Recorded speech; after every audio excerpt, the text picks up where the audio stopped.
Salam, hər vaxtınız xeyir olsun əziz abituriyentlər. Bugün sizlərlə paylaşdığımız sınavın izahını bölüşəcəm.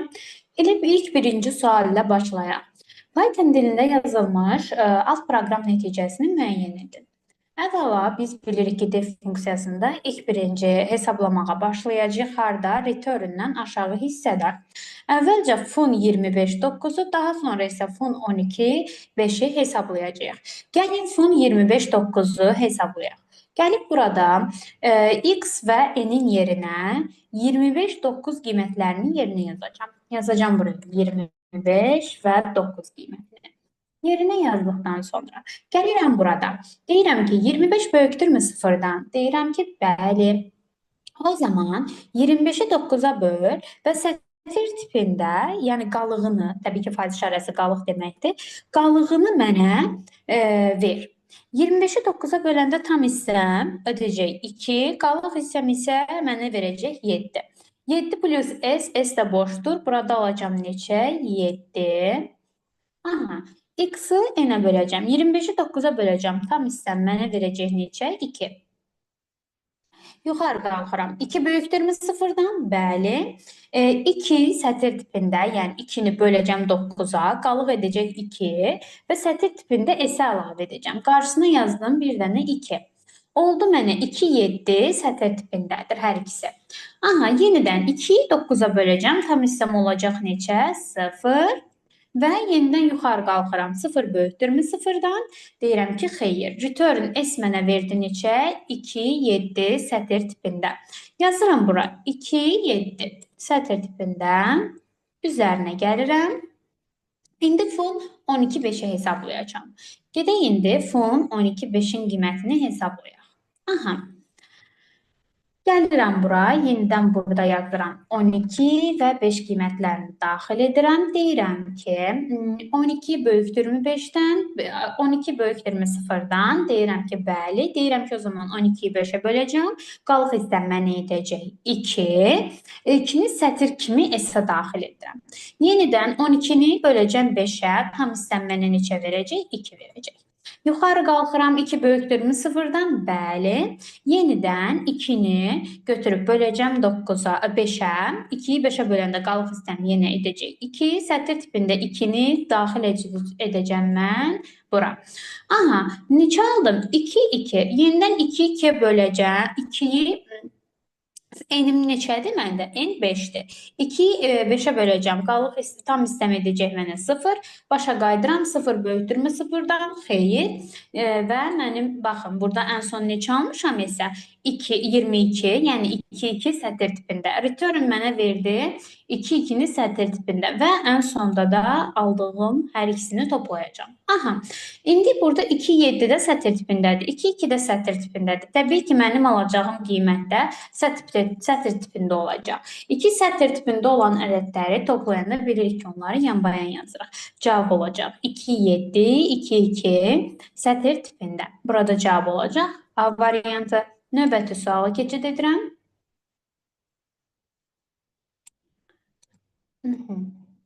Aha, növbəti sual belədir. Deyir 0, 1, 2, 3, 4, 5 simvollarından ibarət əlifbada 3 rəqəmli bütün ədədlər yaradılır. Verilmiş ədədlər aşağıdakı artma ardıcıllığı ilə düzülüb. Gördüyünüz kimi bu şəkildə. Verilmiş sırada 432 ədədinin sıra nömrəsini müəyyən edin. Əvvəla qeyd edim ki, görün bu verilən ədədlərimiz hansı say sistemindədir? 0, 1, 2, 3, 4, 5 gördüyünüz kimi altılıq say sisteminin rəqəmləridir. Deməli, mənim buradakı ədədim, yəni 432, məndə altılıq say sistemindədir. Yazacağım bura 432, altılıq say sistemindədir. Gəlin bunu onluq say sisteminə çevirək. Görək mənim ədədim onluq say sistemində neçəyə bərabərdir? Onluq say sisteminə keçəndə normal qaydada üzərini nömrələyirəm. 0, 1, 2. Birbaşa yazacağam. 6-nın kvadratı edəcək mənə 36. 36-yı vursam 4-ə mənə edəcək 144. 144. Üzərinə gələcəm. 6 üstü 1, 6 eləyəcək. Vuracam 3-ə 18. Üzərinə gələcəm. 6 üstü 0 mənə verəcək 1. 2-yə də vuracam. Alacam 2-ni. Bunlar da toplayanda 144'ün üzərinə 18 gəlsən mənə 162 edəcək. 162'nin üzərində 2 gəlsən mənə edəcək 164. Aha. 164 aldım. Tapdığım bu ədəd mənim həmin sıradakı nömrədəki ədədimdir. Mənə nə deyir? Sıra nömrəsini deyir. Baxın ardıcıllığa. Birinci yerdə dayananın ədədimiz 0'dır. İkinci yerdə dayananımız 1'dir. Yəni ardıcıllıq və qanuna uyğunluğa fikir veririk. Üçüncü yerdə dayanan 2'dir. 4'də dayanan 3'dür. 5'də dayanan 4'dür. Yəni bu deməkdir ki, hər zaman sıra nömrəsi, baxın, ardıcıllıq necə? Sıra nömrəsi ədədin özündən bir vahid artıqdır. Yəni 1-dirsə 0'dır, 2-dirsə 1'dir, ədədimin özü. Və bu şəkildə bu ardıcıllıq belə davam edib. İndi eyni zamanda mənim aldığım ədəd nədir? 164. Deməli, hansı sıra nömrəsi? Dedik axı, sıra nömrəsi ədəddən bir vahid yuxarıdır. Bir vahid yuxarı 164, bir vahid yuxarı 165 ədədimi almış olacağam. Yəni hər zaman deyil, bu tip, yəni bizim misalımızda bir vahid artırılır. Yəni sıra nömrəm ədədim arasında bir vahid artımından fərq var. Daha sonra keçirəm növbəti suala.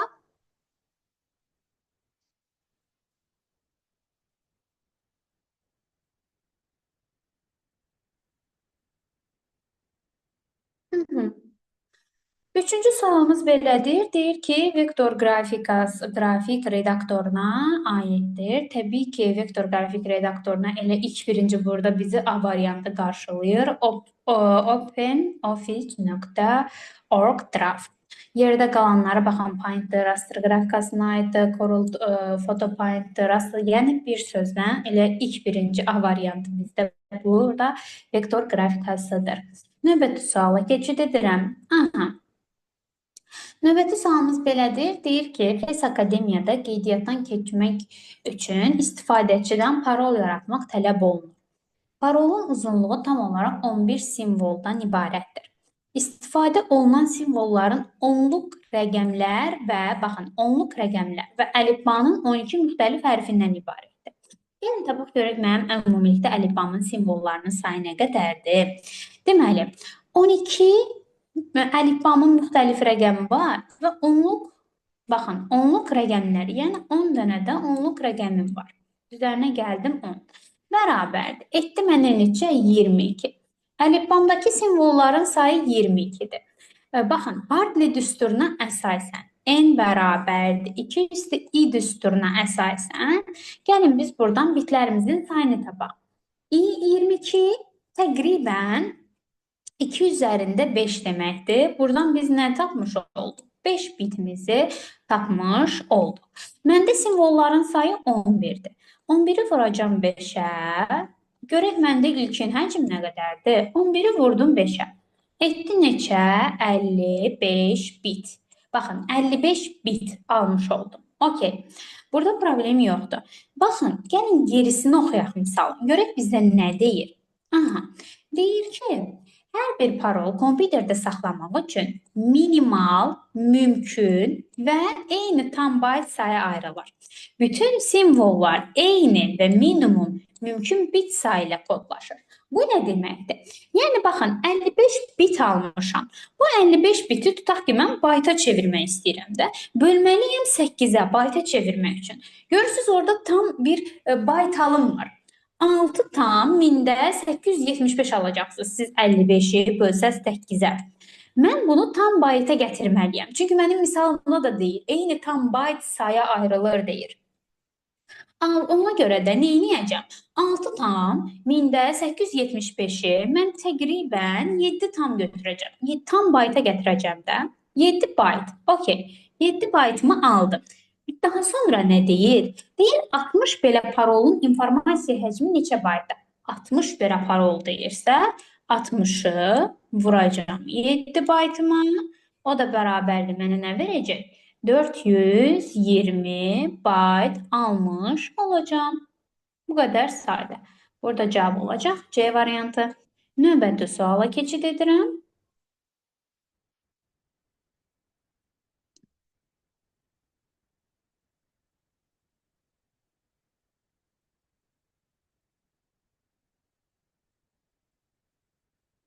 Hı hı. Aha. İndi mənə deyir ki, verilmiş qraf modelinə əsasən A təpəsindən F təpəsinə baxın. A-dan F-ə doğru. Aha. A-dan F-ə doğru D təpəsindən keçməməklə D təpəsinə gələn və D təpəsindən çıxan bütün oxları nəzərdə tutur. Keçməməklə neçə müxtəlif yolla getmək olar? Buna görə mən nə edəcəm? D təpəsinə gələn və D təpəsindən çıxan bütün oxları siləcəm. Bir sözlə D təpəsini yox edəcəm. Baxın, D təpəsini yox etdim. Aha. Всё, yerdə qalan hesablamalarımı yerinə yetirəcəm. A-dan çıxan oxlarımın üzərinə 1, 1. Deməli, C-yə 1 daxil olub, 1, 1 çıxacaq. B-yə 1 burada, 1 burada, 2 daxil olub, 2 çıxacaq. Y-yə 2 daxil olub, 2 çıxacaq. M-ə 1 daxil olub, 1 çıxacaq. Toplamda F-ə neçə gəlmiş oldu? 3 gəlmiş oldu. Burada da olacaq cavab C variantı. Növbəti suala keçid edək.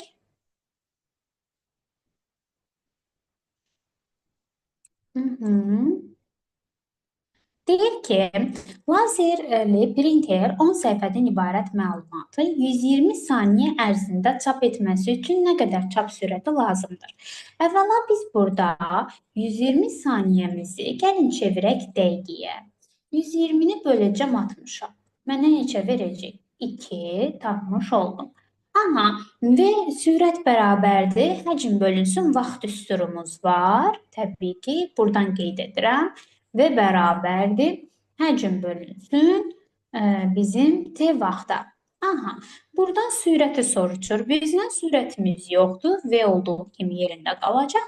Həcmimiz var təbii ki, 10 səhifə deyir axı bizə. 10 səhifəmiz bölünsün zamanımız da var 2 dəqiqəyə. O da bərabərdir. Mənə nə verəcək? 5. Burada cavab olacaq B variantı. Növbəti suala keçid edirəm.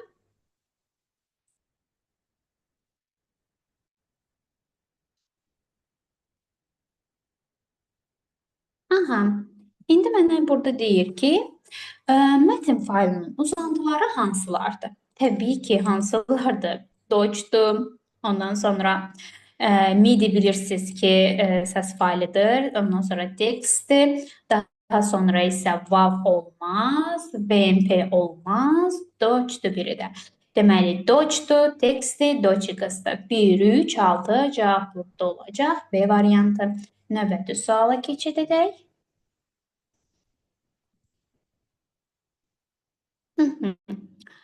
Deməli, 8-ci sualda nə deyir? Deyir, Microsoft Word 2010 mətn prosesoruna bookmark əmri hansı tabda yerləşir? Təbii ki, insert-də. Bookmark insert-də yerləşir. Növbəti suala keçid edirəm. Aha. Deyir ki, hündürlüyü 300 piksel və eni 750 piksel olan flower.jpg adlı qrafik faylına web səhifəsinə əlavə edilməsi üçün hansı təqdən istifadə edilməlidir? Və yəni %100 ya image src-dir, ya da ki herifdən istifadə edilə bilərək siz daxil edə bilərsiniz. Amma əsasən burada bizdən jpg tipli fayl dediyi üçün image src-lərə baxırıq. Burada image src deyil, image refdir, image herifdir, image herifdir. Elə bir dənə geriyə nə qaldı? B variantı qalmış oldu. Növbəti suala keçid edirəm. Deyir ki, Ceyla, Leyla, Fidan, Bəhruz, Xalid 25, 24, 23, 20, 18 yaşlarındadır. Məlumdur ki, Bəhruz Leyla'dan kiçikdir. Deməli, Leyla Bəhruzdan böyükdür. Baxın, sıralamanı yuxarıdan aşağı, yəni yuxarıdakılar aşağıdakılardan böyükdür. O şəkildə düzəcəm. Leyla Bəhruzdan böyükdür. Deyir, Ceyla'dan isə böyükdür. Bəhruz Leyla'dan kiçik oldu. Okay. Ceyla'dan da böyük oldu. Deməli, Ceyla da Bəhruzdan sonradır. Daha sonra, Xalid yaşca ən kiçik deyil. Ən kiçik yaşımız neçədir? 18-dir. Deməli, burada yazıram. Xalid, bir dənə x qoyuram. 18 deyil. Xalid 18 deyil. Aha. Nə Fidan, nə də Xalid Ceyla'dan böyük deyirlər. Deməli, hər ikisi Fidan və Xalid Ceyla'dan kiçikdirlər. Düzdür? Hı -hı. Fidan və buraya yazıram Xalid. Aha. İndi nədir? Deyir Fidan və Bəhruzun yaşları neçədir? Baxın, ən kiçik Fidan və Xaliddir. Xalid ən kiçik yaş 18 yaş olmadığına görə, deməli ən kiçik yaş kimin yaşıdır? Fidanın yaşıdır. Deməli Fidan neçə yaşı var? Fidanın 18 yaşı var. Daha sonra yuxarıya doğru gedəcəm. Xalidin 20 yaşı var. Ceylanın 23, baxın Bəhruzun 24, ən sonda isə Leylanın 25 yaşı var. Bizdən Fidan və Bəhruzu soruşduğu üçün Fidan 18, Bəhruz isə 24 yaşı almış oldu. Növbəti suala keçid edirəm.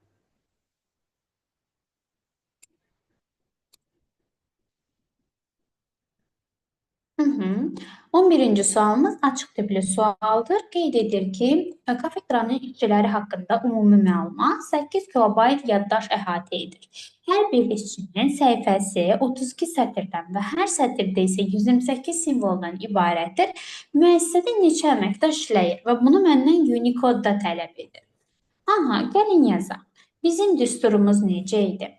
Sətir sayı, yəni 32 vurulsun, 128, yəni simvollar sayı vurulsun.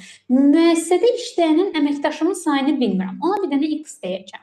Vurulsun. Unicode-da dediyi üçün təbii ki 2 bayta vurmalıyam. Fiil bərabərdir. Mənə nə deyir? 8 kilobaytdır. Nəzərinizə çatdırım ki, burada alacağımız cavab baytla olacağı üçün, yəni çünki orada 2 baytdır, kilobaytını bayta çevirməliyəm. Yəni nə etməliyəm? 8-i vurmalıyam 2 üstü 10-a və yaxud da ki 1024-ə. Aha, gəlin buradan x-imizi artıq təyin edək. X bərabərdir nə olacaq? X bərabərdir 8 vurulsun 2 üstü 12 şəklində yazacağım 1024-ü və bölünsün 32-ni 2 üstü 5 kimi yazacağım sadəlik üçün. Vurulsun 128-i 2 üstü 7 kimi yazacağım. Vurulsun 2. Aha. Buradakı 8-i də artıq gəlin birbaşa biz 2 üstü 3 kimi yazaq ki, bizim üçün çox sadə olsun. 2 üstü 3. Sürət edəcək 2 üstü 13. Məxrəc də edəcək 2 üstü 5, 2 üstü 7, eləcək 2 üstü 12. Burada da 1 var, 2 üstü 13. Elə məxrəclə sürət bərabərdir. Qısar gedəcək mənə nə qalacaq? 1. Deməli, burada da cavabım olacaq. Sadəcə müəssisədə bir əməkdaş işləyir. Növbəti suala keçid edirəm.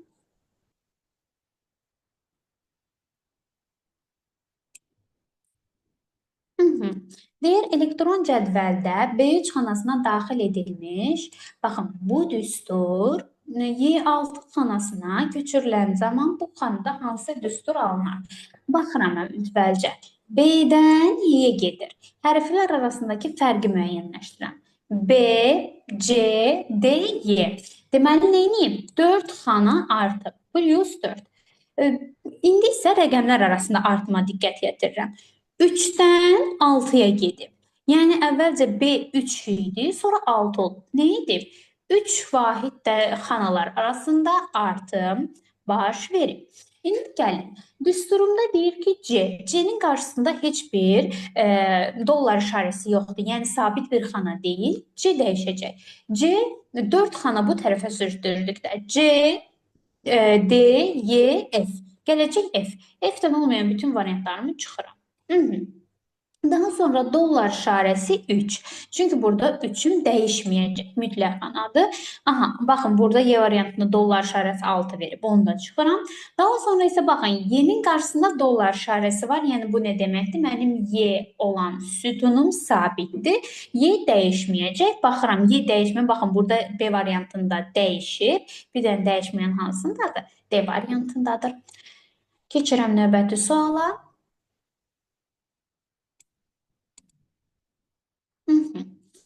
Deyir, Python dilində yazılmış proqram nəticəsini müəyyən edin.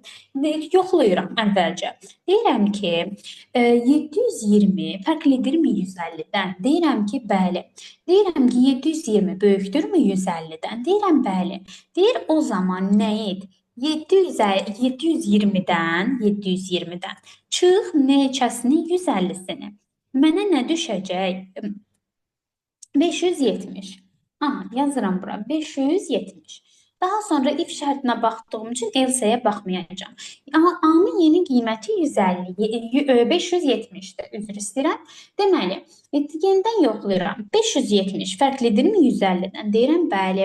570 böyükdürmü 150-dən? Bəli. O zaman artıq A-nın yeni qiyməti məndə olacaq neçə? 570-dən çıxacam yenidən 150-sini. Mənim yeni qiymətim olacaq 420. Aha, yenidən yoxlayıram. Deyirəm ki, 420 fərqlidirmi 150-dən? Deyirəm, bəli. 420 böyükdürmü 150-dən? Deyirəm, bəli. O zaman nə edəcəm? 420-dən bir daha 150-sini çıxacam, qalacaq mənə 270-i. Aha, yenidən yoxlayıram. Deyirəm ki, 270 fərqlidirmi 150-dən? Deyirəm, bəli. 270 böyükdürmü 150-dən? Deyirəm, bəli. Bu səfər artıq 270-dən çıxacam 150-sini. Mənim yeni cavabım olacaq 120. Aha. A-nın yeni qiyməti 120-dir.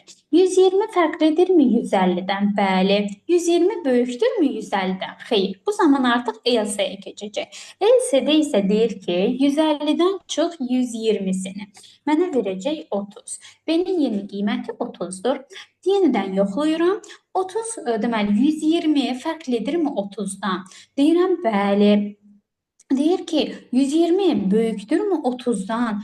Deyirəm ki, bəli. Bu zaman 120-dən nə edəcəm?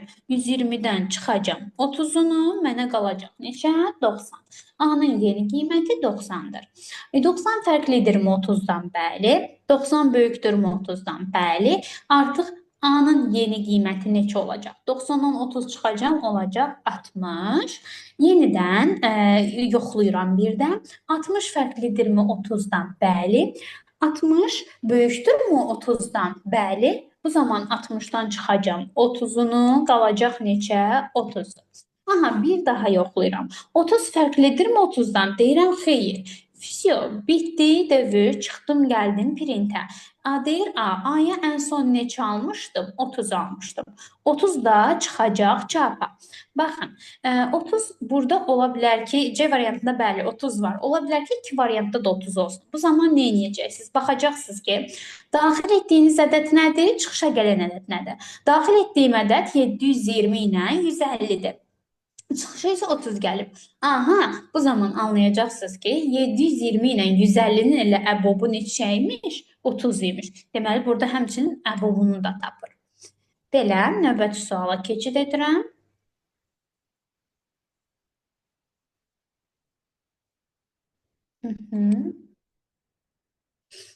Aha.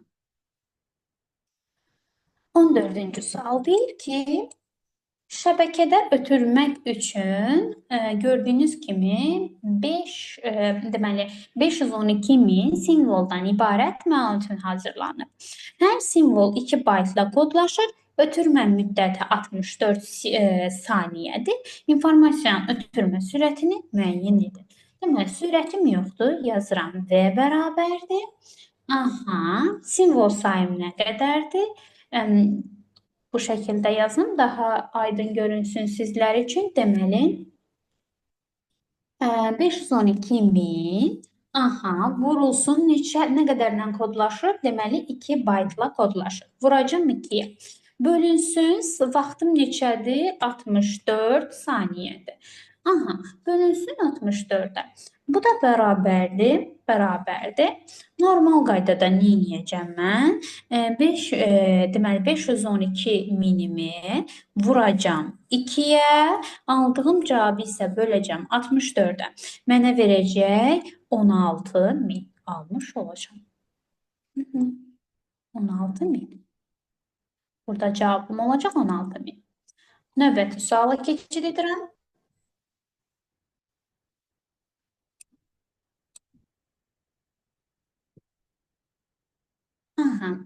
Deyir ki, avtomatik fotokamera 1024 vurulsun 600 ölçülü raster qrafik təsvir yaradır. Bu halda şəkil faylının informasiya həcmi 300 kilobayt aşmır. Palitrada olan rəng çalarlarının sayı maksimum neçə ola bilər? Aha, gəlin baxaq. Düsturumuz nə idi? Düsturumuz o idi ki, deməli piksellərimizin, yəni raster qrafik təsvirinin piksellərinin ölçüsü vurulsun. Deməli, yəni 1024 vurulsun 600 vurulsun. Məndə bitlərimin sayı yoxdur. Vurulsun x deyəcəm bitlərimin sayını. Bərabərdir. Ümumi həcmimdə nə qədərdir? 300. Qeyd edim ki, burada kilobaytdır. Bizim alacağımız cavab deməli bitlə olduğu üçün bunu nə edəcəm? Çevirəcəm bitə. Ya 213-ə vurmalıyam, ya da ki, bir dəfə 1024-ə bir dəfə də 8-ə vurmalıyam ki, mən cavabımı ala bilim. Aha, video, gəlin buradan indi x-imizi təyin edək. X bərabərdir. Elə burada ixtisar apara bilərik. Baxın, 1024 ilə 1024 ixtisar gedəcək. 300-dən 600 ixtisar gedəcək. Burada 2 qalacaq. 2 ilə də 8 ixtisar gedəcək. Burada qalacaq. Nə? 4. 4 bitlərimin sayını tapmış oldum. Amma iş burada bitmir. Mən bitimin sayını tapdım. Məndə deyir rəng çalarının sayı nə qədərdir? Bunu görə də nə edəcəm? Bitimi, yəni 4 bitimi gətirib yazacağam 2-nin qüvvətinə mənim rəng çalarlarımın sayını tapmaq üçün. 2 üstü 4 mənə neçə verəcək? 16 almış olacam. Burada cavab 16-dır. Növbəti suala keçid edirəm.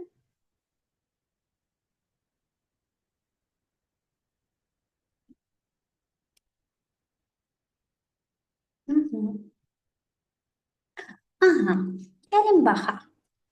Deyir ki, verilənlər bazasının soyad, doğum ili, sinif, qiymət sahəsilərinə malik hər hansı cədvəldən 1992-ci il təvəllüdlü, 4 və ya 5 qiymətini alan, baxın, və ya deyir, yəni 4 qiyməti də olar, 5 qiyməti də olar, yəni hər ikisi də olar.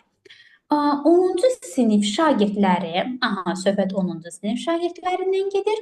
Əlavə etmək üçün aşağıdakı şərtlərdən hansı ödəməlidir? Əvvəlcə 1992-ci il təvəllüdlü olmayanlar çıxırıq. Baxın, B variantında 93 təvəllüddür. B variantı çıxdı. Digər variantlara baxıram, uyğundur. İndi mənə deyir ki, 4 və ya 5 qiyməti. Yəni, qiymət 4 və 5 olsun. Burada sadəcə qiymət bərabərdir, 4 yazıb. Bu lazım deyil. Çünki bizə 5 qiyməti də lazımdır axı. Ondan sonra keçid edirəm, növbəti digərinə baxıram. Deməli, burada nə deyir? Deyir ki, qiymət böyükdür, bərabərdir 4. 4-ün özü də daxildir və 4-dən böyükdür. Bu ola bilər. Digər variantlarda yoxlayıram. Burada sadəcə deyir, qiymət böyükdür 4-dən. 4-ün özünü heç götürməyim. D variantı da çıxdı. Burada da yenə deyir, qiymət böyükdür 4-dən. Y variantı da çıxdı. Deməli, bir dənə hansı variant qaldı? C variantı qaldı. Keçirəm növbəti suala.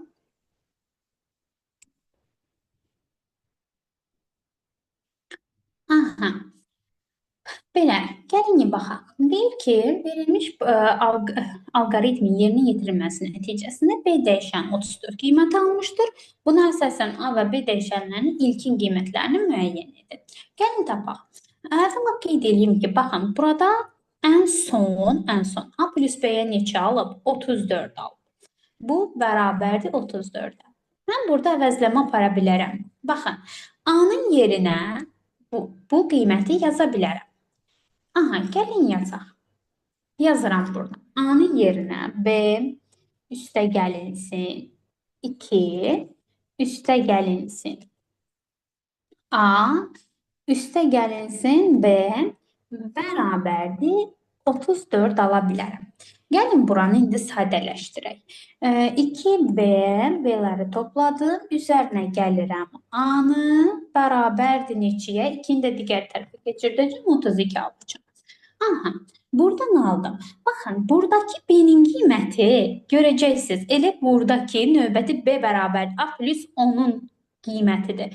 Yəni, bu B-nin yerinə A plus 10-u qoya bilərəm. Deməli, yazıram. 2 vurulsun. B-nin yerinə A plus 10 yaza bilərəm. A plus 10. Mötərizəni bağlayıram. Plus A bərabərdir 32. İndi gəlin bunu sadələşdirək. Mötərizəni açaq. 2a üzərinə gəlinsin 20, üzərinə gəlinsin a bərabərdir 32-yə. Gəlin buradan a-nı tapaq. Deməli 3a bərabərdir mənə verəcək.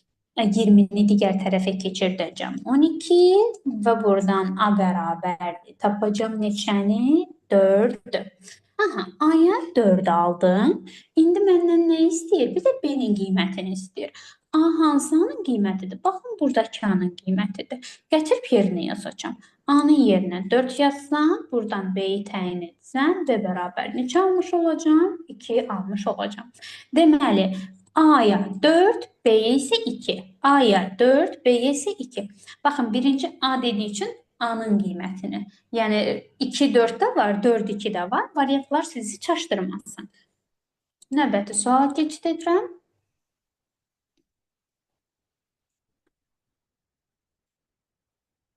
Hı -hı. 18-ci sualımız da açıq tipli sualdır. Deyir ki, Python dilində yazılmış proqram nəticəsini müəyyən edin. Reverse nə edir? Tərsinə düzür. Deyir C3-ü tərsinə düz. Gəlin düzək. C3-ü tərsinə düzək. Tərsinə düzəndə nə olacaq? 7, 6, 1, 2, 3. Əla. İndi mənə deyir ki, x1-in üçüncüsü. X1-in üçüncüsü hansıdır? Gəlin nömrələyək. 0, 1, 2, 3. X1-in üçüncüsü 5-dir. Yazıram 5. Üzərinə gəlinsin.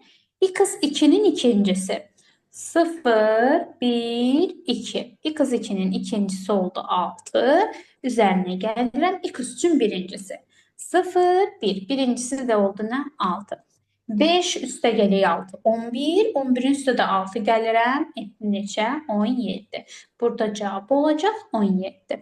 Növbəti suala keçid edirəm.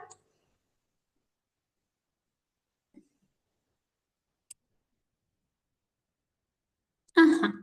Deyir ki, hansı variantda aktiv şəbəkə avadanlığı deyil? Təbii ki, biz bu mövzunu keçəndə öyrənmişdik ki, aktiv şəbəkə avadanlıqları hansılardır? Körpülər, körpüdür, bridgerdir, kommunikatordur, yönəldicidir, toparlayıcıdır, loopdur.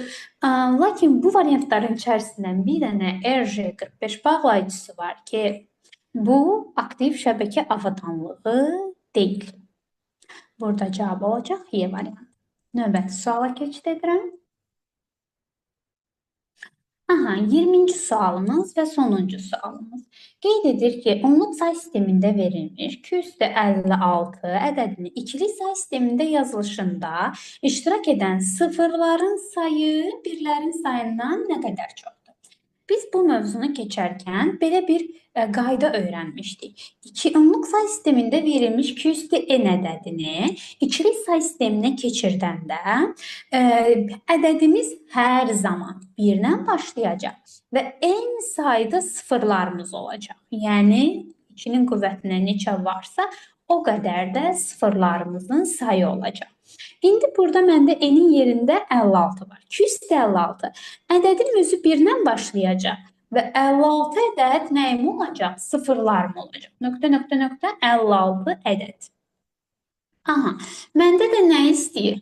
Deyir ki, sıfırların sayı birlərin sayından nə qədər çoxdur? Birlərin sayı elə bir dənədir, sıfırların sayı da 56 ədəddir. 56 birdən nə qədər çoxdur? Təbii ki, 55 qədər çoxdur. Burada da cavab olacaq 55.